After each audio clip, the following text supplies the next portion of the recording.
session, so she's one of our speakers, but I just first off want to say that, today is really a day of remembrance. Everybody get a little closer, a little bit closer. Come on now, don't be scared. There we go.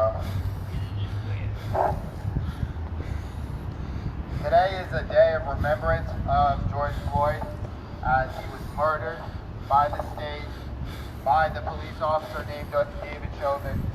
And I just want to be clear that justice is black people not dying at the hands of the police, okay? Justice looks like ending state-sanctioned violence, ending systemic problems that cause inequalities in housing, education, and most importantly, policing. And we must look to reinvest into those areas that need it the most, instead of pouring more funds into policing and less funds into our necessary services.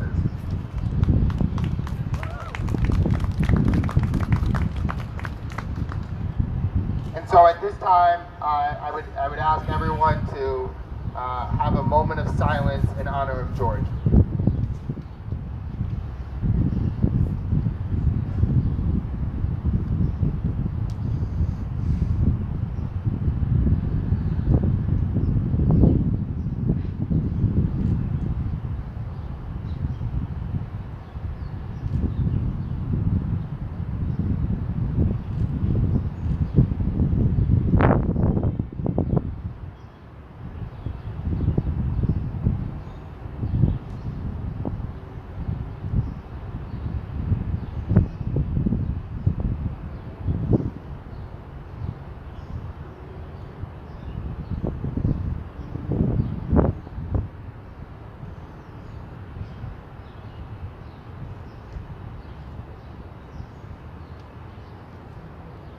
Thank you.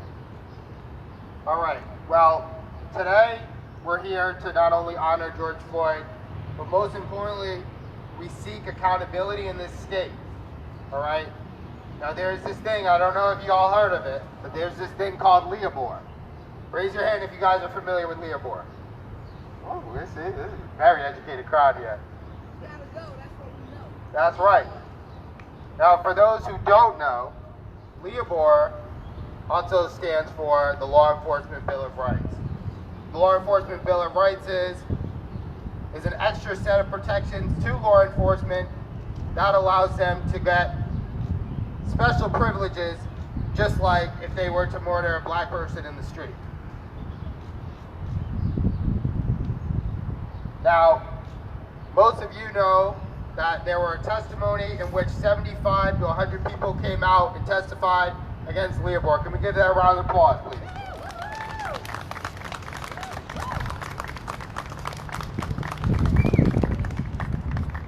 And so the question now becomes, does the Judiciary Committee, specifically Senator Coyne and Senator Archibald, do they want to listen to the community and put this for a vote? All right, because the way Leobor works is unless it passes the Judiciary Committee, then it won't be put forth to vote. Okay, so I want everybody to understand that if this does not pass, it's because the Judiciary Committee and the people that are in the Judiciary Committee, like Senator Archibald, like Senator Coyne, do not want this to pass.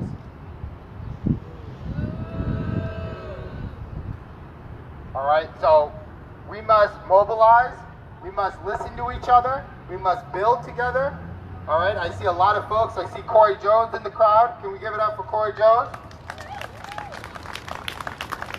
Corey Jones is our former executive director. He is now the policy advisor in this building for equity, justice, and opportunity. And he is one of the people that I'm going to mention now that are fighting for our communities. Can we give another round of applause to Corey?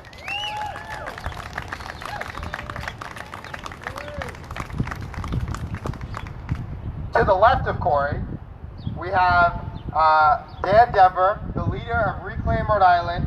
All right.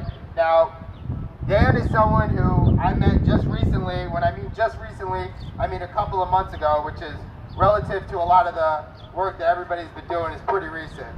And Dan, I've been working with on legalizing marijuana and making it equitable and just for our communities of color.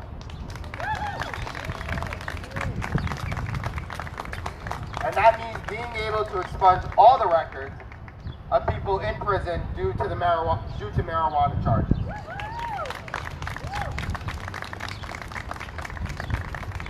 That also means creating worker co-ops so privatization doesn't happen and where black and brown communities don't reap the benefits of legalizing marijuana.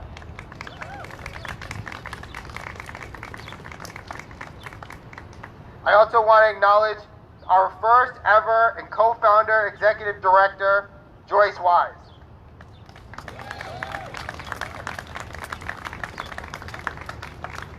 Joyce, very much like Corey, built this foundation. She built this PAC, and I am eternally grateful to every single thing that Joyce has done for not only me, but the PAC. Give a round of applause to Joyce.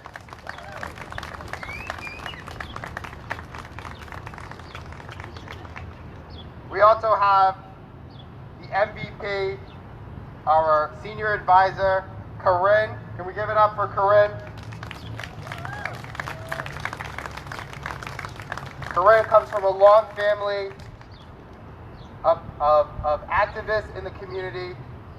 Her family members were a part of the Black Panther Party, and anything that you need in the community, go to Corinne or go to any of us, and we could steer you in the right direction. So I just want to acknowledge a couple of people that have been doing amazing work on the PAC.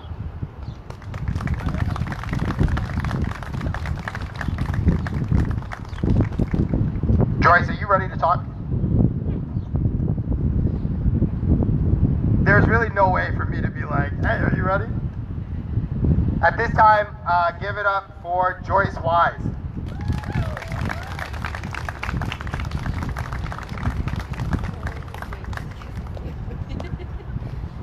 Just click this button and speak into this. Okay. All right? Yeah. There you go.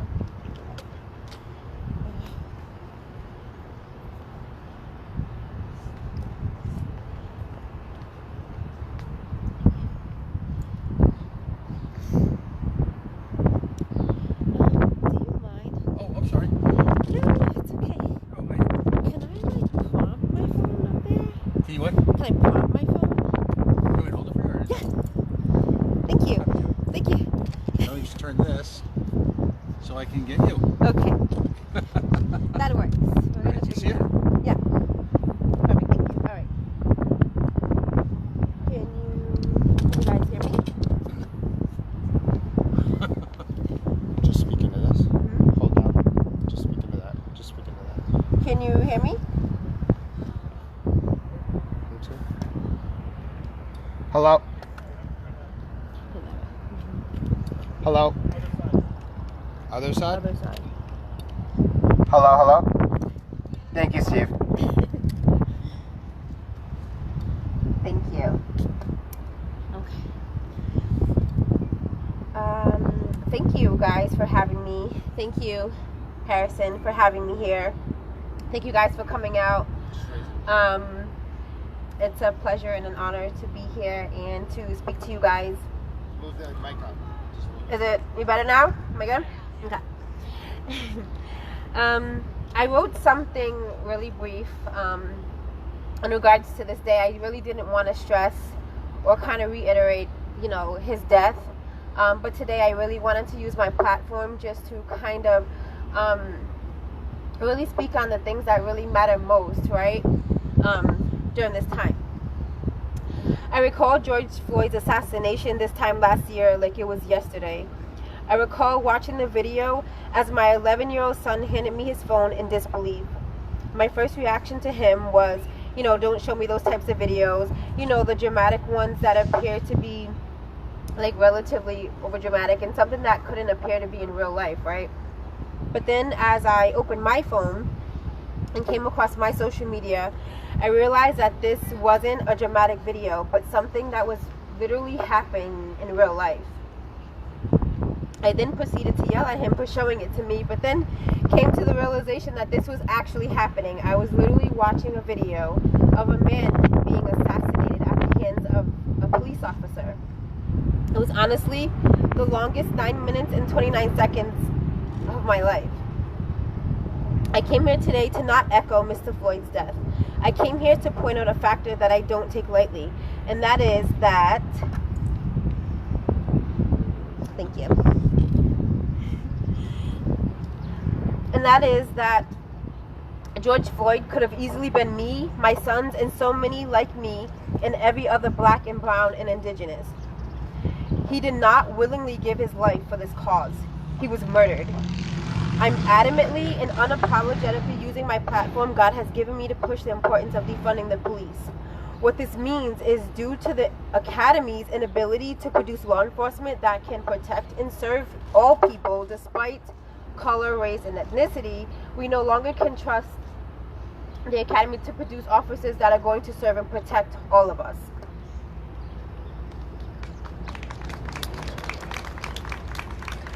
Due to this,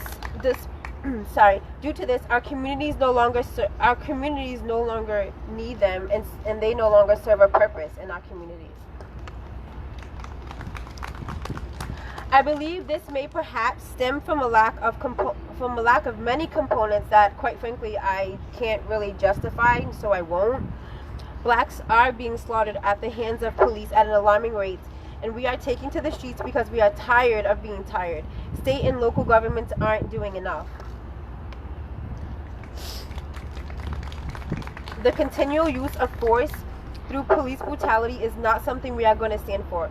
So today, as we speak out in honor of Mr. Floyd, I ask that today you all play your part. White allies, do your part and speak out on social and economic injustices. Continue to speak your truths.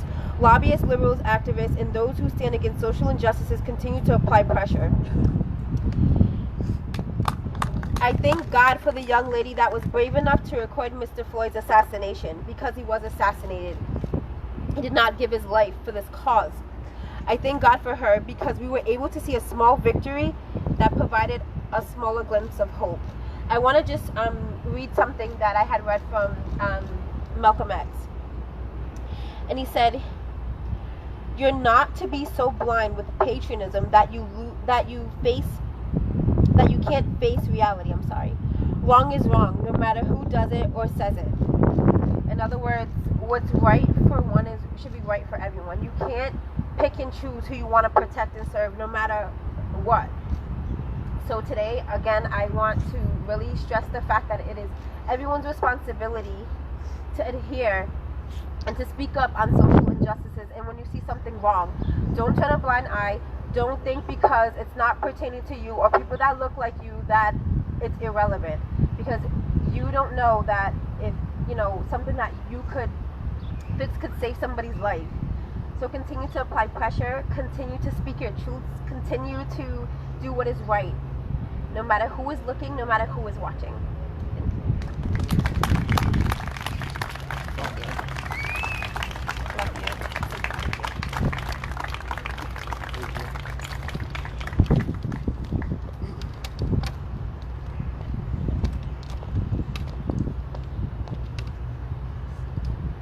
Thank you.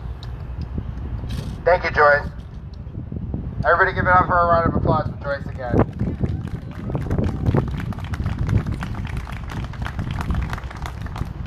And so we've talked about systemic problems. We talk about what is going on in our community, right? But it's very important that we find a solution to be able to address these problems, right? We know what the problems are, but we need to come together and build as a community. We need to come together and create change for ourselves. And the only way that we're going to create change for ourselves is if we are actively testifying, if we're going out door knocking for officials. Right now there is multiple wards that are open in the city council right now, right? And you may ask, okay, well, so what does the city council really do? Well, the city council can deal with a lot of things. Number one, it can deal with the housing problem that we have, okay? Out of this global pandemic, we know that black and brown communities have been affected disproportionately by COVID. And then we look at the vaccine distribution, and we also see that the vaccine distribution is also disproportionately sided to one side opposed to the other. And that's why the last couple of weeks, and really last month, we focused on being able to vaccine as many people from our BIPOC community as possible. Okay? So some of you may have heard about it. It was a mass vaccination weekend where anybody could come in and be able to get vaccinated. And that's incredibly important because the work that we're doing in terms of fighting against police brutality, fighting against systemic problems, is saving lives. But also getting vaccines into people's arms is also saving lives. All right? And so one of the main contributors to that effort is Dr. Munoz, who is also running for governor, and I definitely suggest checking him out. So Dr. Munoz, if you could come up and speak, that would be amazing.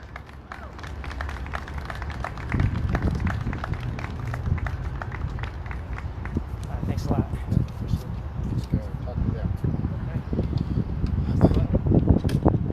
Hello? Okay. Yeah, just keep it up. Keep it up. All right. So thanks so much, Harrison, for giving me the space, and thank you for all the organizers for the work that you put into this. I didn't plan on speaking today. Harrison just said if I wanted to share a few minutes, and I'm grateful for that. You know, it's been a year, and I guess what I'll say, and what I'll start by saying is, you know, indifference is not going to pave a path to justice.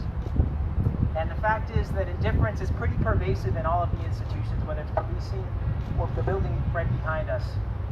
Over the past 12 months, we've seen that the word progress has become this beautiful thing that everybody wants to latch onto, but yet we don't really see everyone taking action around what that progress might mean. What is programmatic change? What is programmatic progress in our policing system? We have an accreditation process here in the state of Rhode Island that audits police departments based on 200 standards and practices. In other words, how should they be behaving? And yet nationally, the accreditation process for most of our police departments that don't adhere to has 460 standards and practices that they're audited on. Now, I'm using that word audited intentionally because audited requires that someone go into these places and investigate, that there be public dollars invested in that investigation. And so why are we limiting our investigations into police practices here in the state of Rhode Island?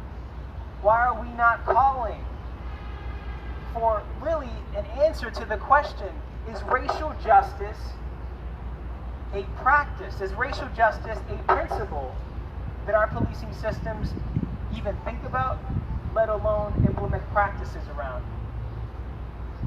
Now that may be a technical discussion, but we have to start talking about what programmatic change is, because someone convinced us at some point in time that justice is reactive.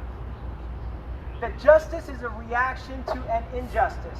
Well, I would argue that justice needs to be proactive. We need to tackle the root causes of the violence that we're experiencing, and I use that intentionally too because we are experiencing violence. And at times it may be as a result of environments that we're placed into, that environmental conditions that we're forced under. But oftentimes, like we're talking about today, that violence is put on us. The barriers and the boundaries that we're not supposed to cross are forced on us. And the moment we intend to cross them, the moment we push against them, our efforts are undermined. Whether it's a person with a baton or a politician with a policy. I don't want to take up too much more space today, but I just want to call everyone here to actually take that word progress and to find meaning in it. And my hope is that that meaning will have action and that you'll take it.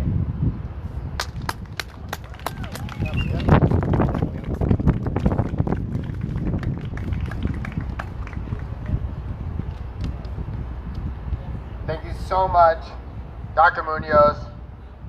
Next up, we have one of the goats of our community, our state senator. Let me say one of the goats of our community. This is Tiara Mack, State Senator Tiara Mack.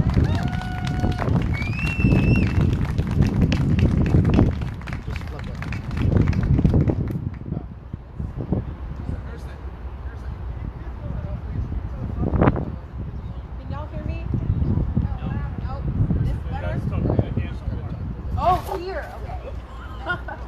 Sorry. This has been an interesting day to think about it being a year after the tragic murder of George Floyd.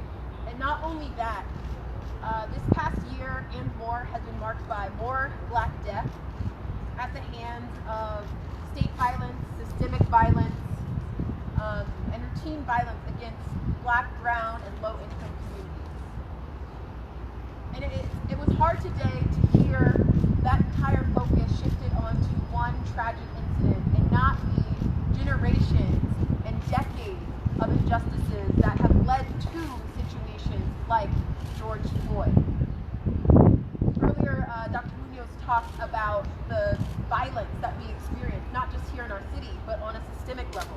The violence of families that are forced to work low-wage jobs, multiple low-wage jobs in order to provide housing and food for their young people. The violence of lack of quality schools in our communities. The violence of not having access to critical health care. The violence of a system that does not believe that every single person in our community is deserving of respect, no matter their identity, their race, or their religion. That is the violence that we still have not yet talked about at the statewide level. There have been a lot of shows of solidarity for Black lives.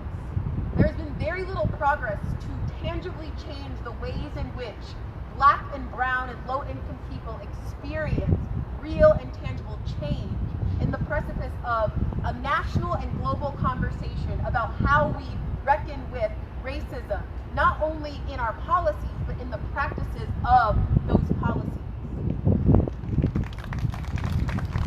Earlier today, there was an article in the Boston Globe that said Black leaders discuss progress we've made in the past year. And a lot of those were symbolic, and a lot of those are really great feel-good moments, but they don't tangibly get at the root of what we are fighting for systemically in our communities. Since the events of last summer in marches where this area here had tens of thousands of people, we've elected more Black leaders, we've elected more leaders of color, yet we still have policymakers and gateholders who will not pass the legislation that Black, brown, and indigenous and low-income communities are fighting for at our state house. This year we've seen an influx of quote-unquote progressive legislation, but we've seen an influx of legislation produced by directly impacted people of color in our state who finally have a voice and a position to implement legislation to have meaningful impact on their communities. And we can't allow this moment to pass us.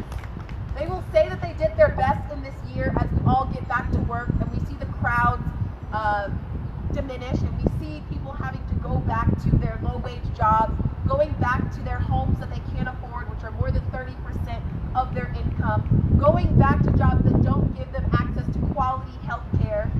And we still have to fight even harder as they think that they've passed the things that we've been calling for. We still do not have police accountability in our state.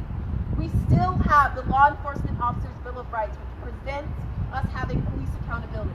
We still have only just gotten a pathway to $15. We have not yet gotten a true wage justice in our state. We've been fighting to tax the wealthiest Rhode Islanders. We have not yet made a commitment that every single person in our state is going to pay their fair share so that we can fund our schools, so that we can fund our public health infrastructure, so that we can fund the community resources that we need. These are the things that we are fighting for and that we have to continue to fight for and move the needle even more each and every year after. If we allow them to think that we have gotten these victories, we will stop there. But we have to continue to fight and make sure that they know we are not done until we receive the justice that we all deserve.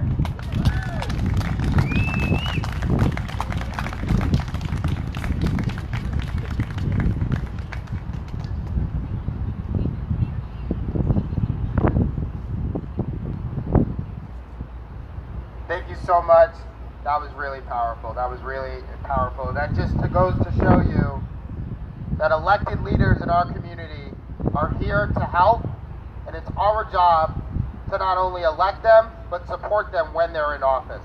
So everybody give it up for Senator Tiara Mack.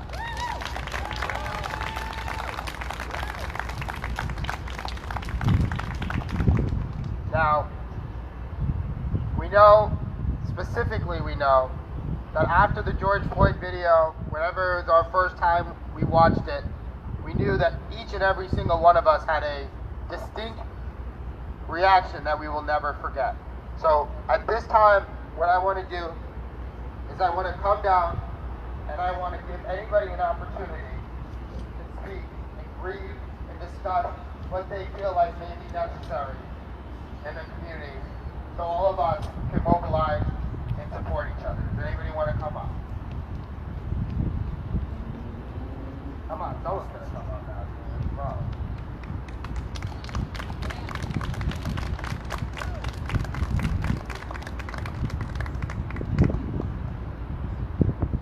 Everybody doing?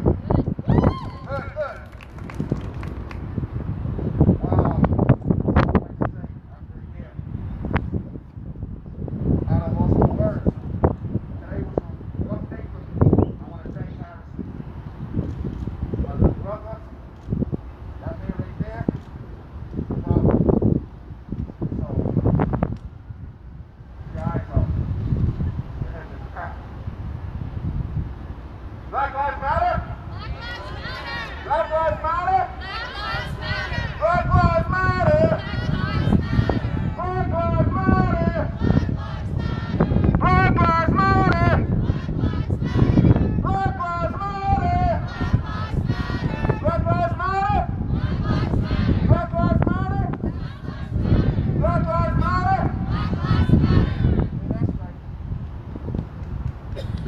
So, like I said, it was a rough day for me today. I struggled emotionally. I was quiet to myself, and I wanted to come out here and support the PAC and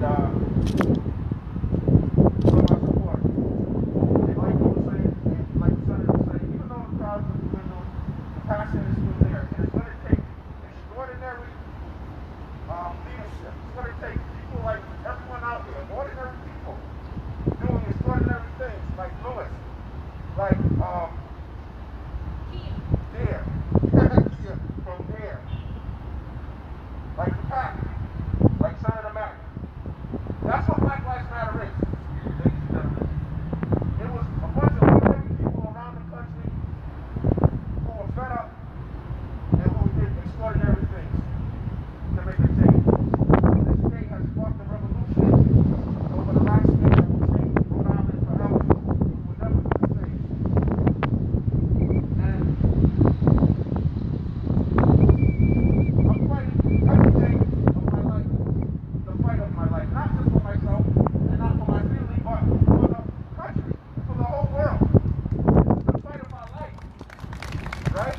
As a black man, I have a target on my back. I'm a marked man, right? And I understand that there's so many other issues, right? Trans lives matter. Trans lives matter. Gay lives matter. Gay lives matter. Everybody matters. But until Black lives matter, all lives can't matter. Because for 400 years, we've been the punching bag. For 400 years, we have been the low rung on the ladder, on the totem pole. But I have hope. I'm finding things have changed. Things are changing. We're making a stride towards equality and justice. But I want you to know that it doesn't get any easier. You have to be willing to lay down your life for what you believe is right. You have to be willing to out yourself, out your family, risk your life, risk your fortunes, risk your reputation, everything. You have to risk being fired, getting demoted, getting kicked off the board, losing that scholarship. You have to be willing to risk everything.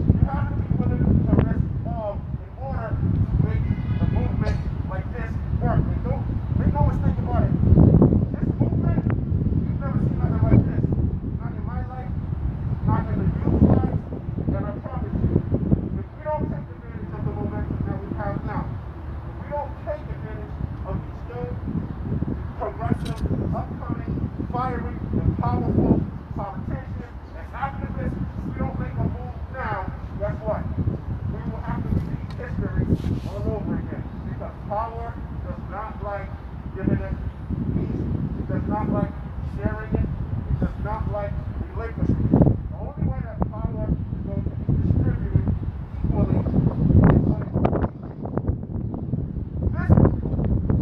out of the one who is holding the power, cold, dead hands.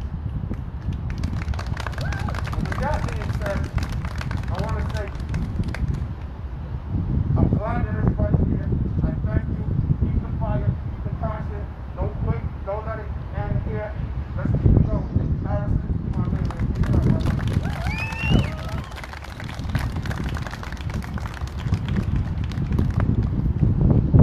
You know, a couple of times, admittedly, I pressed the wrong button. I wanted to say someone in a siren. I needed something like 3K to start off. So really wanted to see this right here.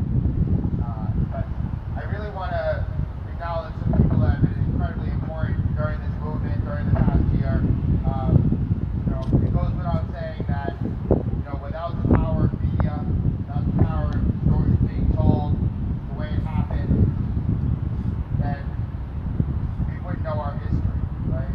And so, oftentimes history has been distorted, been whitewashed, and then has used against us for things that we justly deserve. Whether that's indigenous people's lands being taken, and us being told that it was a disagreement between two sides and not settler colonialism, whether it's Israel who's committing acts of genocide right now, and us being told that it is just two sides fighting and that they are on equal playing field. No, there's a genocide going on right now in Palestine. And the Palestinian people own that land, that is their land, and they have every single right to fight for that. Free Palestine. Yeah, free Palestine here. Free Palestine. Free Palestine. Free Palestine! Free Palestine. Free Palestine! And I mentioned Palestine because oftentimes systems of oppression, governments, you're either on the side of the oppressor or you're on the side of the oppressed. And there is no in between. So our struggle here in America is the struggle of the Palestinians. People in Africa committed to being able to take resources as they've done for over 1,000 years. Our people in Africa, that's our struggle.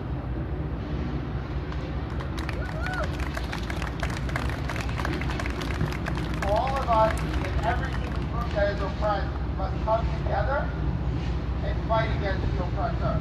Until that happens, we won't see the necessary change that we did. That was the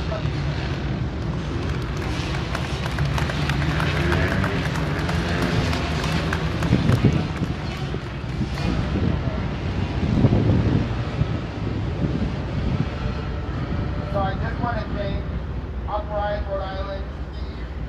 Steve has done an amazing job since the start. Really, before I even got into activism, Steve has been doing the work. So I want everybody to give Steve a round of applause. Because it's the work of the people who do not get credit, the work of the people who don't speak, that are playing one of the most important roles in what's going on right now. And Steve is one of the biggest reasons why we all know what's going on with the KDP cases. So thank you, Steve.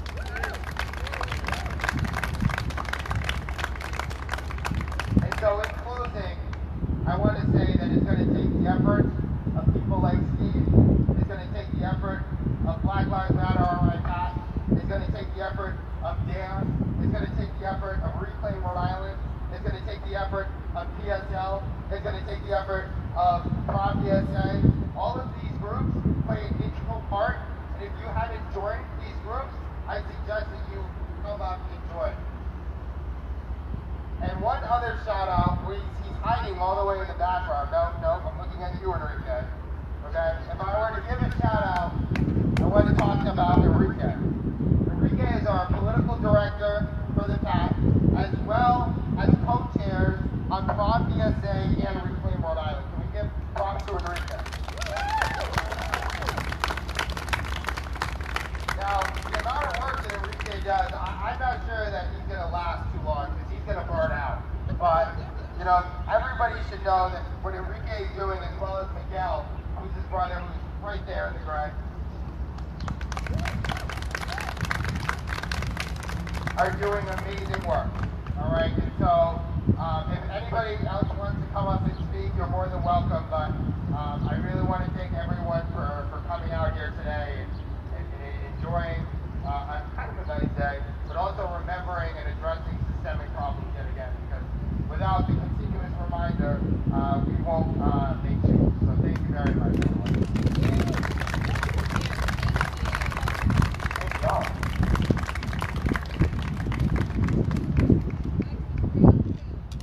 That's